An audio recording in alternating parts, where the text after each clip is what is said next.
about them Cowboys? Angry Cowboys fan, are you down to ride?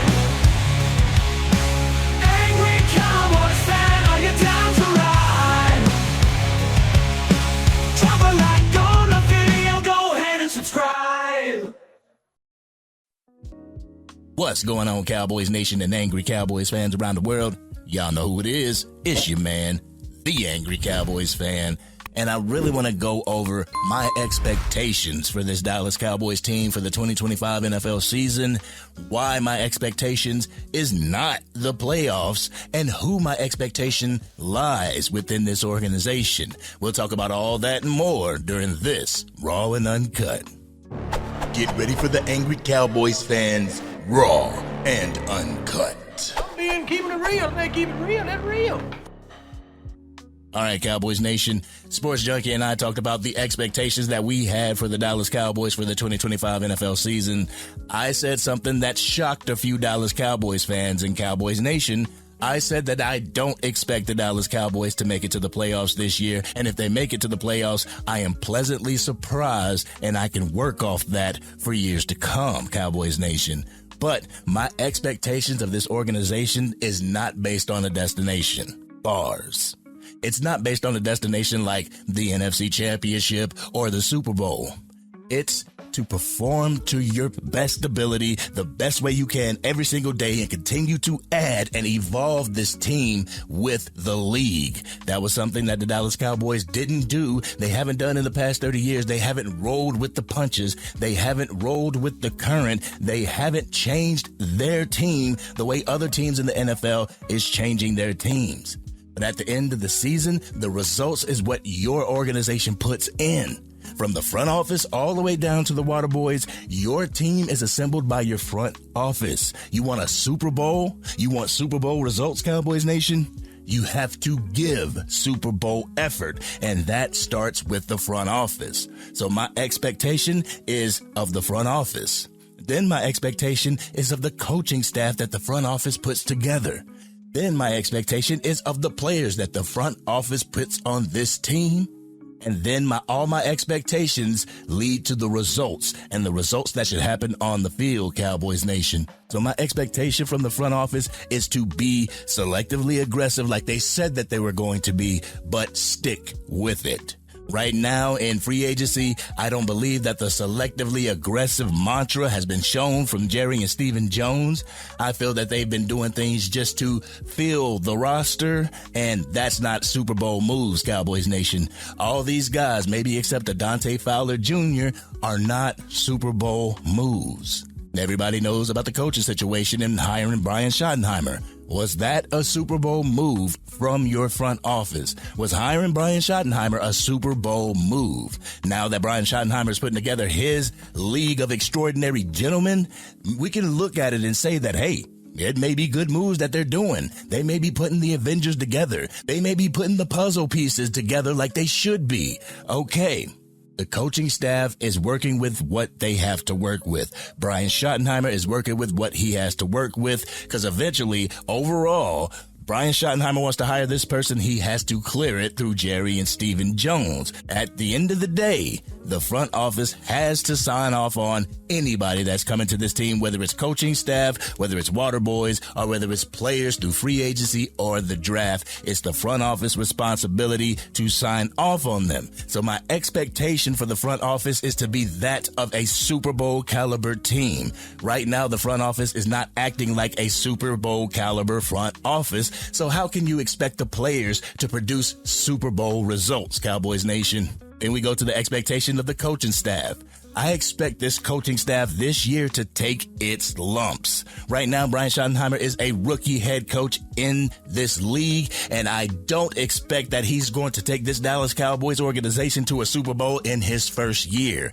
The controversy thing that I said on the live yesterday was the fact that during Brian Schottenheimer's 4 years and Dak Prescott's 4 years, if they can help this Dallas Cowboys organization achieve a Super Bowl victory, they have succeeded in their tenure as Dallas Cowboys coaches and players. I know some people in Cowboys Nation can't wait that long, even though we've waited 30 years for it. They can't wait another 4 years because they need a Super Bowl right now. But if Brian Schottenheimer is able to bring this team a Super Bowl within the 4 years he is the head coach here, then we extend him, and he has done his job to a T. He has brought the Lombardi back to the Dallas Cowboys. So I expect him to take his lumps. I expect all the assistant coaches to take their lumps this year, but I also see them getting acclimated to the system, and year 2, year 3, and year 4 being better than year 1. So that's my expectations for the coaching staff. My expectation for the players is to come in here and play their hearts out, to do what they were drafted for, to do it to a high level, to an NFL level, to the best of their ability, individually and as a group. If you do that and you work as a team, you work as a unit, the results will come out on the field. But Cowboys Nation, this is where we go into muddy waters, dark territory. You really about to do it? Yes, I'm really about to do it. This is where we go into talking about Dak Prescott. You really about to do it? Yes, I'm really about to do it. This is where we go in and talk about that Dak Prescott's not the issue for the Dallas Cowboys, even though some Cowboys fans would have you believe that, even though a person like Stephen A. Smith would have you believe that. So y'all ready to get into it? They get on it like that. We about to get on it like that. If you break down from the entire team to the individual players, you can visibly see who's effective in their position and who's toward the bottom in their position. That's not a fluke, Cowboys Nation. That's not a fluke. It's performance. Yes, Dak Prescott had a bad year in 2024 leading up to his injury, but also look at the entire situation and what went wrong that led up to a 7-10 season for the Dallas Cowboys. All right. Some Cowboys fans complained about keeping Mike McCarthy in the first place. Y'all complained about keeping Mike McCarthy after the dreadful loss to the Green Bay Packers at Super Wildcard Weekend. Oh, no. That was Jerry and Stephen Jones, Cowboys Nation. That was your front office, wasn't it? That's what I'm talking about, expectation and Super Bowl caliber moves from your front office. It led with them. The players had absolutely nothing to do with it. Some fans complained about not being active in free agency. Is that your players? Is that Dak Prescott? Some people complained about not signing CeeDee Lamb, Dak Prescott, or Micah Parsons so we could free up a little bit of cap money to go into free agency and get players that this team needed in order to succeed. Was that the players? Not replacing the key positions of the key players that they let walk out the front door, like a Tyron Smith or a Tyler Biadasz, even though Cooper Beebe is doing one hell of a job at the center position. Don't know what they have in store for him when it comes to the offensive line this year. I believe that they're going to move him back to the left guard position, but we will see what we see. Hey, the front office, not adding day one starting talent through the draft. We talked about the 2023 NFL draft and how it was a dud when it comes to who came to this team and how much of an impact they had for our Dallas Cowboys. Some complained about even signing Dak Prescott to his contract. Oh, no. When it was $40 million, it was too much. Now it's $60 million and it's too much. Come on, Cowboys Nation. Gotta give something here. But Mike McCarthy looking over his shoulder all the time, trying to please Jerry Jones in order to keep his job. You don't think that affected the players? And if you can imagine, if Mike McCarthy was worried about his job, the assistants had to be worried about their job as well. Some even had exit plans. They had exit strategies just in case their job was in jeopardy. This is the type of drama that doesn't involve the players, but can affect the players nonetheless. When players have to tell you how to do your job, I feel that you're lacking in your job, Cowboys Nation. Like when CeeDee Lamb came out and said that, I need help, I can't do it all by myself. You are lacking in your responsibilities to get CeeDee Lamb his Robin and to make this offense even more effective. The Dallas Cowboys have been suffering in the run game. Whose responsibility is that?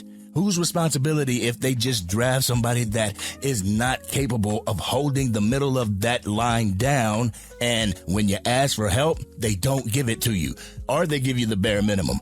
Whose responsibility is that? Is that Dak Prescott's, or is that the front office's? I believe you know the answer to that, Cowboys Nation.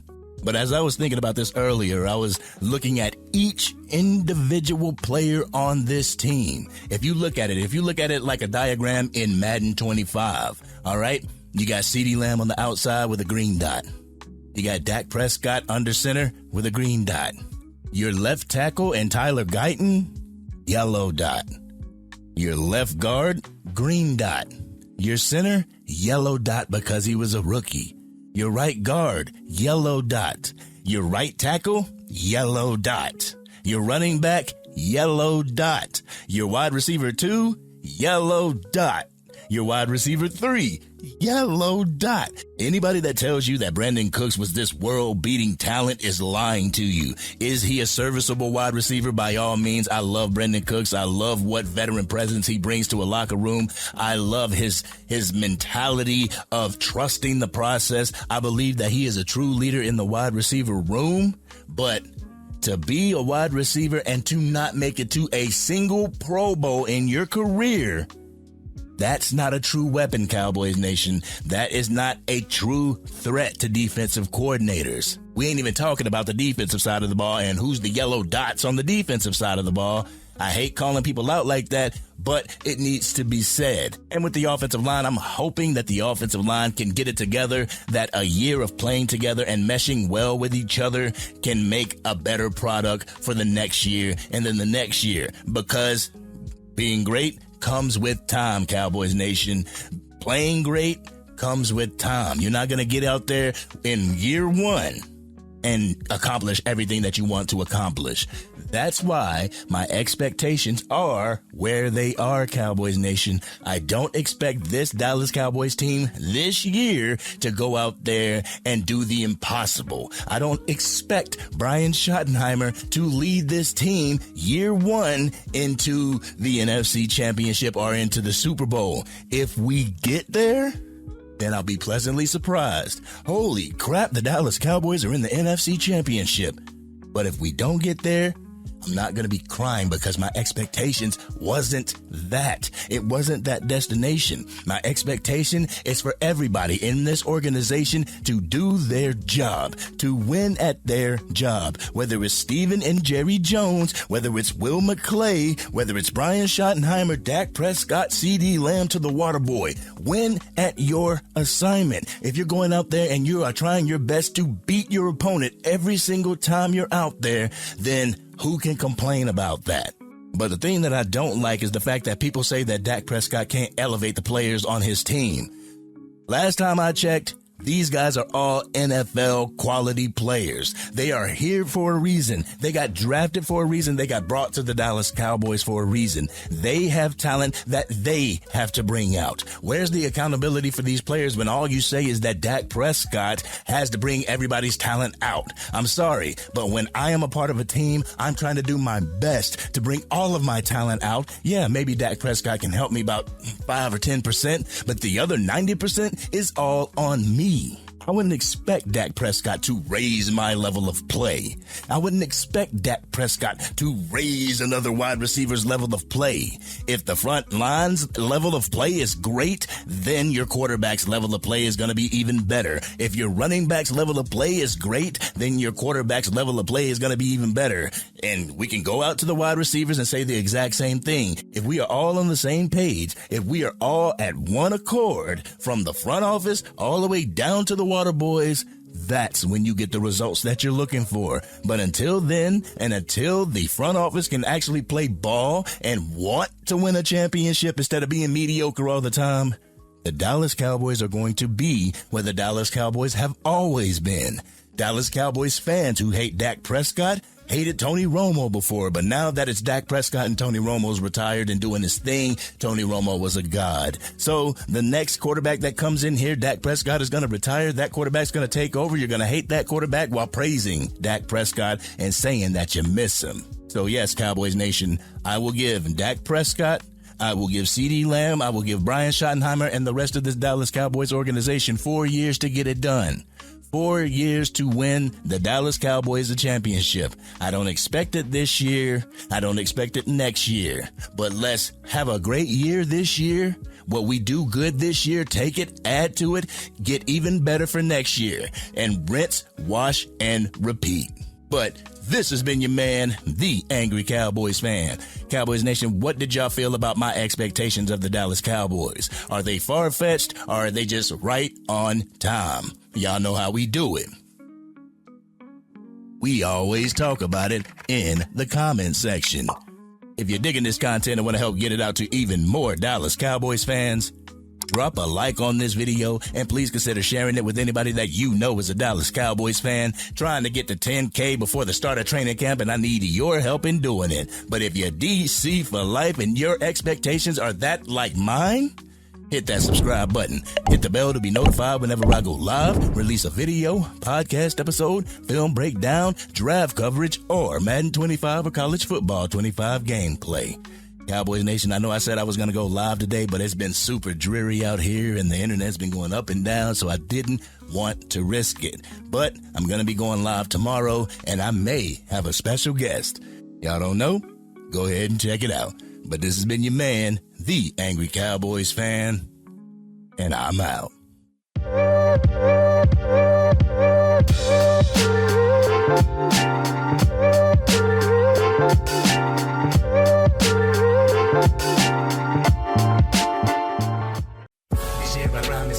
Dang, Angry Cowboys fan, you done made it through the entire video. But if you want more content, you can definitely go to this video right here. Or if you want the latest episode of the Angry Cowboys fan podcast, you can go right here. But whatever you do, like, share, and subscribe to the channel, but remain DC for life.